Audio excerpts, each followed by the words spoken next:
Welcome to the Epic Tales universe, where the enchanting world of myths and timeless legends come alive. Here, we explore the stories that have shaped cultures, touched hearts, and bridged the mortal and the divine. If you're new to our channel, make yourself comfortable, and let's embark on this beautiful journey together. In the divine realm of Mount Kailash, a story began that would resonate through centuries. Parvati, the goddess of fertility, love, and devotion, often found herself yearning for moments of solitude amidst her celestial duties. One day, as she prepared for her sacred bath, an idea took root in her heart. With turmeric paste that she used to cleanse her skin, Parvati sculpted the figure of a young boy. Every detail of his form reflected her maternal love, and with her divine energy, she breathed life into him. Thus, Ganesh was born, a child created entirely from her essence and blessed with a part of her immense power.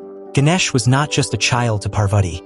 He was her creation, her protector, and her joy. She entrusted him with a task that symbolized his first duty, to stand guard at the entrance of her chambers and allow no one to disturb her, no matter who they were. As Ganesh stood vigilant, a powerful presence approached, Lord Shiva, the great destroyer and Parvati's consort, returning from his deep meditative wanderings. Shiva, unaware of Ganesh's origin and his role, sought to enter.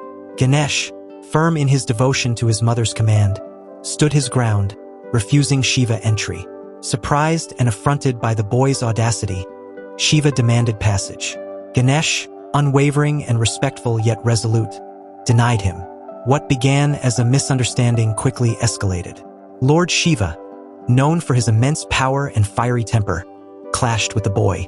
The heavens seemed to hold their breath as the conflict unfolded.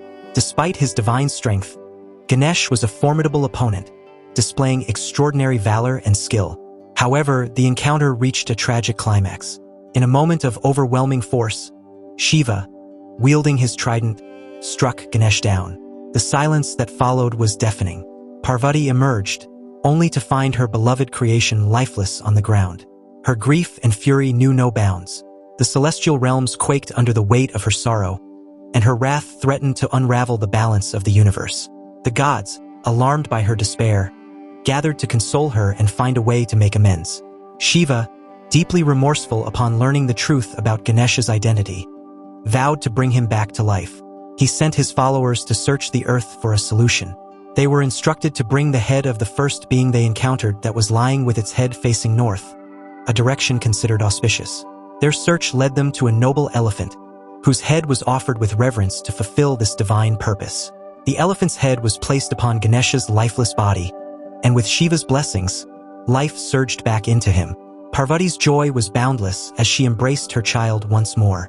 The gods bestowed Ganesh with divine titles and blessings. He was named Ganpati, the leader of celestial beings, and Vignaharta, the remover of obstacles. Lord Shiva declared that Ganesh would be honored first in all prayers and rituals, a tradition that continues to this day. Ganesh's story is a profound tale of love, sacrifice, and renewal. It reminds us of the deep bond between creation and creator, the strength of devotion, and the power of second chances.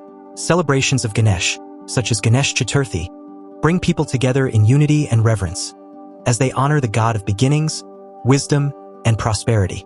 Thank you for journeying with us through this captivating tale. If this story touched your heart, please like, share, and subscribe to the Epic Tales universe. Your support helps us continue to explore and share these timeless narratives. Let us know in the comments what stories you'd like to hear next, and together, let's keep these legends alive.